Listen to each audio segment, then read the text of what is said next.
Hey everyone, TechMomenter here. In today's video, I'm going to show you how to factory reset your Windows 11 PC or computer. So let's get started. So really simple. First thing we're going to start doing is go to the start menu right here. And from the start menu here, we're going to go to settings. Now from settings here, we're going to go to system. And then from system here, we're going to scroll down a little bit further down to recovery. And from the recovery option, you'll see an option that says reset this PC. So we're going to click on reset PC.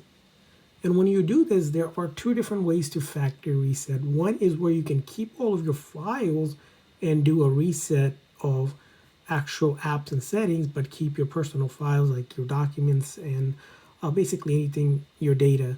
The other one is actually removing everything and deleting all of your personal files, apps, and settings, which is a full factory reset. So you want to choose either or. So I'm going to do, let's say, remove everything.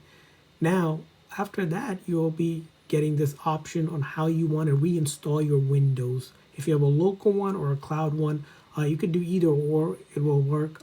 For example, if you have a local one, it'll just be easier. The cloud one takes 4 gigs to download, so keep that in mind. So you could do that.